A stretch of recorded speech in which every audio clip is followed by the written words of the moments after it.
ምዕራፍ 5 ከኃጢአት ማስተስሪያ መሥዋዕት የሚቀርብባቸው ምክንያቶች። አንድ ሰው ቢበድል የሚያምለውንም ቃል ቢሰማ ምስክርም ሆኖ አንድ ነገር አይቶ እንደሆነ ወይም አውቆ እንደሆነ ያንን ባይናገር በደሉን ይሸከማል። ርኩስ ነገርን የሞተውን አውሬ የነከሰውን ወይም የበከተ ወይም የሚንቀሳቀስ የእንስሳን በድን የነካ ከእርሱም ያነሣ ሰው ቢኖር ወይም ርኩስነቱን ሳያውቅ ርኩስን ሰው ቢነካ በማናቸውም ርኩሰት ቢረክስ ነገሩ በታወቀ ጊዜ በደል ይሆንበታል።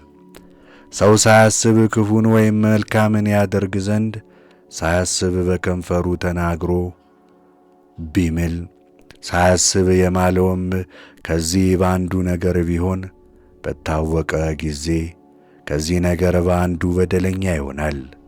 ከእነዚህ ነገሮች በአንዲቱ በደለኛ ቢሆን የሠራውን ኀጢአት ይናዘዛል። እግዚአብሔርን ስለ መበደሉና ስለ ሠራውም ኀጢአት ከበጎቹ ነውር የሌለባትን እንስት በግ ወይም ከፍየሎቹ እንስት ፍየል ያመጣል። ካህኑም ስለ ኀጢአቱ ያስተሰርይለታል፣ ኀጢአቱም ይሰረይለታል።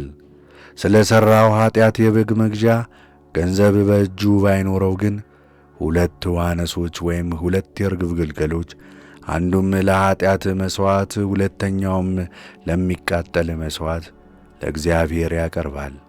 ወደ ካህኑም ያመጣቸዋል። ካህኑም አስቀድሞ ለኀጢአት መሥዋዕት የሆነውን ያቀርባል።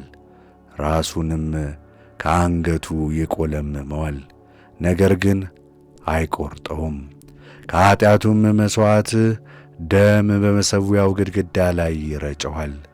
የተረፈውንም ደም ከመሠዊያው በታች ያንጠፈጥፋል።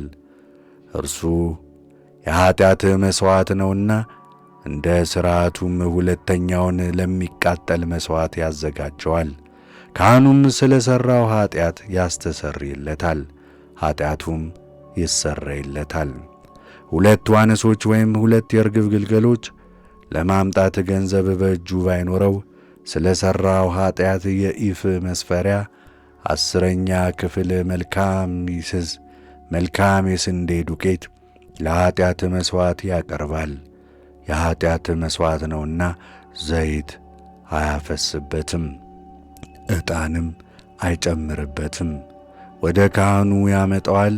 ካህኑም ስለ መታሰቢያው ለእርሱ እፍኝ ሙሉ ይዘግናል። ለእግዚአብሔር በእሳት በተቃጠለው ቁርባን ላይ በመሠዊያው ላይ ይጨምረዋል። እርሱም የኀጢአት መሥዋዕት ነው። ካህኑም ከነዚህ በአንዳቸው ስለ ሠራው ኀጢአት ያስተሰርይለታል፣ ኀጢአቱም ይቅር ይባልለታል። የተረፈውን እንደ እህሉ ቁርባን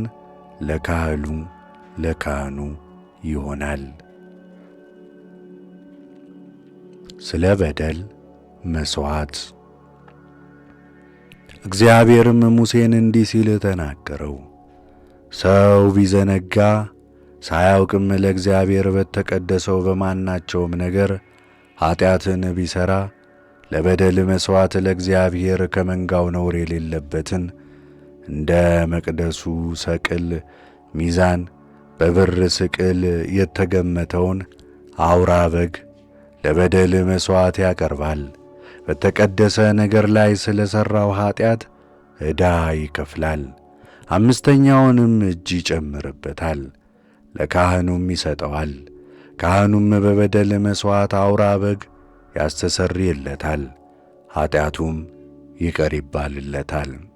ሰው ባለማወቅ ኀጢአት ቢሠራ እግዚአብሔርም አትሥሩ ካላቸው ትእዛዛት አንዲቱን ቢተላለፍ ቢታወቀው ኀጢአት ስለሆነችበትም ንስሐ ቢገባ ነውር የሌለበትን በሰቅል የተገመተውን አውራ በግ ከመንጋው ለበደል መሥዋዕት ወደ ካህኑ ያመጣዋል።